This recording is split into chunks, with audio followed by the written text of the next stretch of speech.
분의 맹인은 그 많은 파고 속에서도 여전하네요. 아리조나 황무지를 보면서 별거 아니다라고 포효를 했던 분이죠. 국가대표 유니폼을 입으면서 곧 돌아갑니다라고 인사를 했던 홍준표 전 지사에 대해서 의외로 자유한국당에서 이거 기회를 드려야 되는 거 아니냐? 추대론으로까지 해석되는 발언들이 나오고 있습니다. 함께 들어보시겠습니다.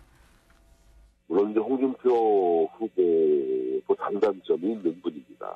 완벽한 지도자로서의 풍모를 갖췄다고 보기 어렵다. 이런 지적이 있는 것도 저도 듣고 있지만 그러나 또 이번 대선에서 15%를 넘을까 걱정했지만 어쨌든 홍준표 후보의 개인적인 역량이 발휘가 돼가지고 24% 그나마 얻은 거거든요.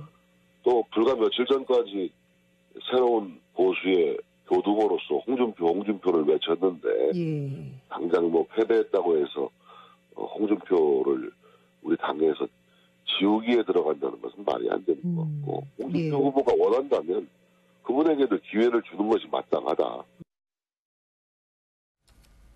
정진석 전 원내대표의 한 표가 보통 한 표는 아닙니다. 이렇게 되면은요, 홍 전 지사가 당대표로 가는데 상당히 우군을 확보한 게 아니냐라고 하는 시각이 보태질 수 있거든요. 그렇죠. 사실 정진석 원내대표가 사실 작년에 이 원내대표 경선에서 승리했던 이유 중에 하나가 소위 말해 범박계라고 분류되면서 이 친박의 지지를 받았던 이유 때문에 사실 됐던 측면이 강하거든요. 그렇다고 한다면 이 범박계인 정진석 의원이 지금 홍준표 전 지사에게 대해서 상당히 우호적인 코멘터리를 하는 것 자체가 저는 당내 지형이 좀 상당히 밑에서 지금 변하고 있는 것이 아닌가 하는 생각이 듭니다. 무엇보다도 또 정진석 의원이 불과 한 일주일 전에 홍준표 전 지사의 바퀴벌레론과 또 이게 또 맞서는 홍문정 의원의 나술론으로 이 양측이 아주 격렬하게 충돌했을 때 이런 식으로 당을 어떻게 보면 흔들고 있는 이러한 품격 낮은 논쟁에 대해서 육모방망이로 뽀개버리고 싶다는 이야기를 할 정도로 상당히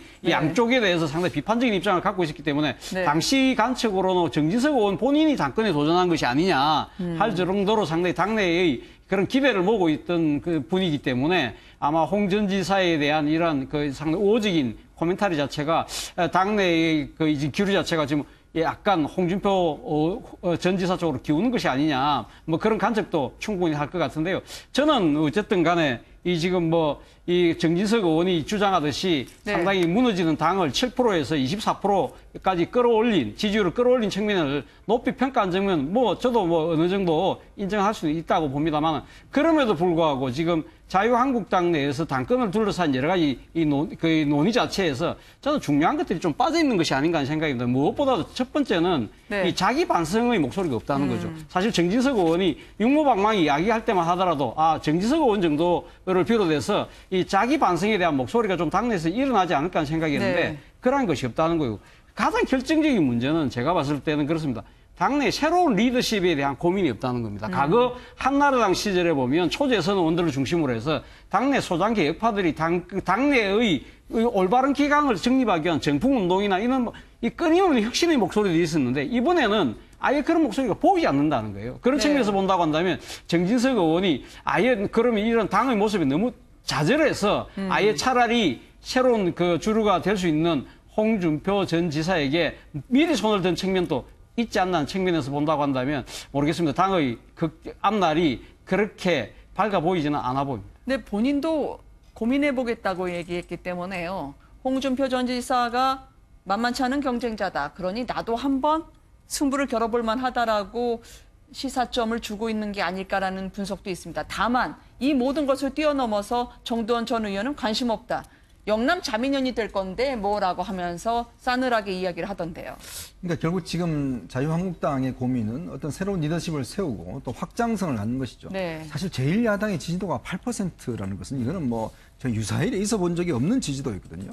그러면서 본다면 지금 과연 홍준표 후보를 내세우는 것이 당에 유리할 것이냐 불리할 것이냐 아마 그런 계산 때문에 지금 복잡한 것 같습니다. 지금 정진석 전 원내대표도 이제 이런 이야기 하긴 했지만 사실은 이제 홍준표 후보가 올라오면 홍준표 후보의 특성상 제가 볼 때는 원톱을 원할 겁니다. 즉 나머지 사람들은 다 인정 안 합니다. 결국 본인이 다 해야 되고 본인이 할 텐데 그러면 예를 들어 지금 당이 좀 확장을 해야 되는데 예를 들어서 다른 분들 당에 계신 분들 좀 영입도 하고 해야 되는데 과연 그런 것들을 이제 인정하겠냐는 것이죠. 뭐 김항식 전 총리나 그다음에 이제 이런 분들 같은 경우에 당에 들어오시려고 해도 네. 홍준표 후보의 그립 자체가 워낙 세버리면 사실 들어올 수 있는 여지가 없어져 버리거든요. 그런 면에서 본다면 이제 정의석 원내대표도 그 지점을 고민을 하면서 본인도 아마 출마를 네. 좀 저울질하는 것이 아닌가. 결국 지금 이 어려운 상황에서는 당이 한 산이나 더 들어와서 당을 좀 몸을 키워야 되는 게 이제 그런 근본 목표인데 홍준표 전 후보 입장에서는 그게 아니죠. 친박들은 나가고 그다음에 내가 정말 당의 대표가 돼서 추대를 해서 내가 당권을 잡고 이런 게 홍준표 후보가 그리는 지금 그림이거든요. 네. 그렇다면 이게 이제 어떤 면에서 본다면 한편으로는 당이 어떤 위기에서는 구할 수는 있겠지만 당이 앞으로 확장하고 또 뭐 자리 잡기 위해서는 상당히 좀 한계를 가지는 것이 아닌가라는 또 당내 목소리가 있기 때문에 아마 그 지점을 이제 정지석 원내대표도 좀 걱정하는 것 같습니다. 네. 사실상 홍준표밖에 없다라는 이야기들도 나오고 있어요. 지금 네. 홍 전 지사가 미국에 가서 계속 이 SNS로 글을 올리고 하는 것들이 아니었다면 자유한국당이 과연 얼마나 언론에 노출이 될 수 있을까라는 어떤 그런 목소리까지 나오고 있고 기자들도 네. 하루에 한 번씩 매번 꼭 홍준표 전 지사의 페이스북을 저희가 네. 쳐다보고 있는 것이 사실은 현실입니다. 네. 지금 금요일 오후 5시 반을 넘기고 있는 시점인데요. 금요일 3시쯤이면 조용하기도 할 때입니다만 청와대는 그렇지 않았습니다. 상당히 분주했죠. 위장전입 의혹과 관련해서 직접 실장이 브리핑을 하기도 했는데요. 워낙 잘 나갔고 강경화 후보자는 자진납세라고 할 정도로 선제적으로 위정전입에 대해서 이야기했던 청와대입니다. 그런데 세 번째로 김상조 후보자까지 위장전입 문제가 불거졌는데 네. 이게 하필이면 사교육의 메카로 여겨지는 대치동, 목동 이 두 곳을 아들을 위해서 옮긴 게 아니냐는 의혹이 한꺼번에 불거졌어요. 그러니까 이제 청와대가 더 이상 변명으로 일관하기는 어려워졌습니다. 네. 지금 우리가 3아웃 이런 얘기도 하는데 세 번째거든요. 자, 첫 번째 강경화 외교부 장관 후보자는 청와대가 직접 브리핑을 했습니다. 네. 또 강경화 후보자 입국하면서 청문회에서 소상하게 밝히겠다 이렇게 얘기를 했어요. 두 번째가 뭐였냐면 바로 이낙연 총리 후보자인데 네. 이 뭐 부인의 이 그림을 고가로 강매한 것 아니냐, 아들 병역 면탈 의혹이 있는 거 아니냐 이런 얘기는 오래전부터 나왔다가 네. 청문회 첫날 이게 사실 한 방이 없는 청문회로 끝났지만 그나마 한 방이 위장 전입한 거 아니냐. 이게 89년도 일이었어요. 그러다 보니까 거의 30년 이전 이 가까운 시간이기 때문에 네. 과거에 이 교사로 재직하던 부인이 조금 편한 학교로 가고자 일시적으로 주사를 옮겼지만 결국 이제 실행되진 않고 다시 원복했다. 이렇게 해명이 됐어요. 근데 김상조 교수, 바로 이 공정거래위원장 내정자 아닙니까? 네. 보세요. 공정거래위원장입니다. 그런데 이제 자진납세 안 했고요. 네. 사전에 고백 안 했고 지금 이제 일종의 언론 검증이라고 할까요? 튀어나온 건데 네. 주민등록 초본을 떼어보니까 다 나오지 않습니까? 주소가. 그쵸. 그런데 94년부터 하나가 나와요. 이게 아이가 초등학교 들어가기 2달 전입니다. 네. 바로 이것은 구리에 살고 있었는데요. 길 건너편 주소로 이 부모, 그러니까 이 어머니와 아이만 주소로 옮긴 겁니다. 분가한 네. 것으로.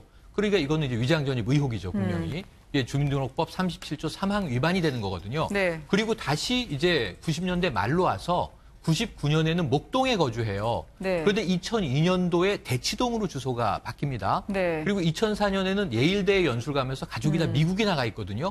그런데 이 이후에 고등학교 들어가기 직전이 돼서 다시 대치동 주소가 돼 있는 거예요. 네. 그러니까 이제 복잡하게 설명드렸지만 간단하게 말씀드리면 2번 초등학교 입학 전, 고등학교 입학 전에 주소지가 위장 전입된 것으로 지금 확인이 된 사안이에요. 네. 여기에 대해서 이제 청와대가 더 이상 어떤 대응도 하지 않고 넘어가긴 어려웠던 것 같습니다. 임종석 비서실장이 오후에 상당히 소상한 브리핑을 했는데 네. 원칙과 현실에는 좀 엄중한 무게의 차이가 있다. 이런 메시지였습니다. 눈높이에 미치지 못해 죄송하다라고 얘기하지만 과연 검증 무대에서 해명이 받아들여질까요? 저는 뭐 그럼에도 불구하고 지금 네. 뭐 청와대의 고민은 충분히 있습니다만은 저는 이 지금 강경화 외교부 장관 후보자에 대해서는 왜 셀프를 고백을 하고 네. 나머지 그럼 이낙연 총리 후보자나 지금 그 김상조 공정거래위원장 후보자에 대해서는 왜 이야기를 안 했느냐. 그것은 뭐 청와대의 검증에서의 과정에서 뭐 착오가 있은 것인지 아니면 사안을 좀 달리 본 건지 이 부분에 대해서 구체적인 해명이 없다. 그리고 지금 앞서 그 우리 앵커께서 이 프로 시작할 때 백예련 민주당 대변인하고 인터뷰를 했습니다만은 대결은 대변인이 뭐라고 이야기를 했습니까? 이 위장 전입도 약간 조금 질적 차이가 있다는 식으로 이야기를 하면서 부동산 투기와 탈세 정도하고 관련되지 않으면 조금 봐줄 수도 있는 것이 아니냐고 이야기를 했습니다만 그것이 집권 여당의 입장을 넘어서 청와대 입장인지 이 부분에 대해서도 분명한 원칙을 청와대가 오늘 좀 밝혔어야 되는 것이 아니냐. 물론 단순하게 해명 정도로만 해서 넘어갔을 단계는 아니다. 앞으로 지금 많은 장관들이 지금 남아 있는데 이러한 부분에서 기준을 좀 명확히 하고 뭐 인정할 건 인정하는 건 좋지만 나름대로의 그런 청와대가 생각하고 있는 마지노선이랄까요. 이런 것은 분명히 밝힐 필요가 있다는 생각이 듭니다. 네, 참 이게 감탄치 않은 문제 같습니다. 지금 오늘 오후에 이낙연 후보자에 대한 이제 각 당에 지금 모여서 이제 하는데 난항을 겪고 있는 것 같아요. 왜 그러냐면 이낙연 후보자 뭐 혼자 이 정도면 괜찮게 생각을 했는데 지금 바른정당하고 국민의당이 아니 김상조 위원장까지 이렇게 나와버리니까 후보자까지 나와버리니까 이건 너무한 거 아니냐. 그리고 또 김상조 후보자 같은 경우는 뭐 이제 특히 이제 공정거래를 하는 그런 차원이고 또 문재인 대통령이 이제 5가지 원칙을 제시하면서 반칙과 특권이 없는 세상을 만들겠다고 했지 않습니까? 그러다 보니까 이게 지금 만약에 혹시나 여기서 한 명이 더 나와버린다면 제가 볼 때는 아마 새 정부의 인사 자체가 상당히 문제가 될 수 있는 것 같은데 지금 일단 바른정당이나 이쪽에서는 비서실장 갖고는 안 된다. 대통령이 직접 사과해라. 이런 식으로 지금 고삐를 좀 더 높이고 있는 상황입니다.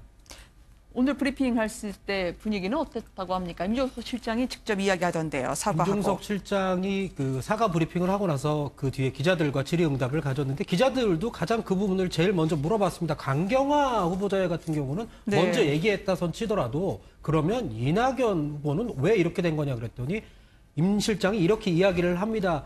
그 선거가 끝나고 바로 그 다음 날 우리가 발표를 하다 보니 정말 최선을 다해서 지금 거르고 걸렀지만 이 부분은 미처 몰랐다 얘기를 했습니다. 기자들이 또 물었습니다.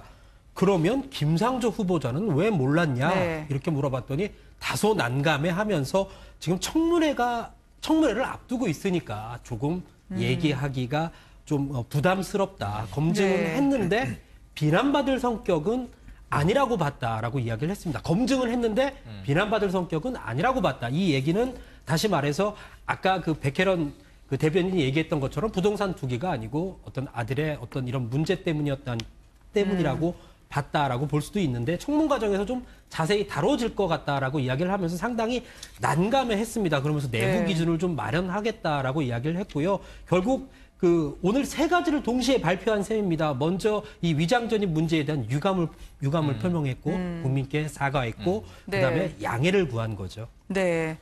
그래도 과정이 공정하고 결과가 정의로워야 할 공정거래위원회 아니겠습니까? 그 위원장으로서 교육 기회를 공정하게 만들지 못한 거 아니냐라는 의혹에 대해서 어떻게든 본인 그리고 정부 차원에서도 해명이 또 있지 않을까 싶습니다. 오늘 해명은 했지만 말이죠. 오늘 함께해 주신 여러분들께 감사드립니다. 뉴스앤이슈 여기서 마치겠습니다. 감사합니다.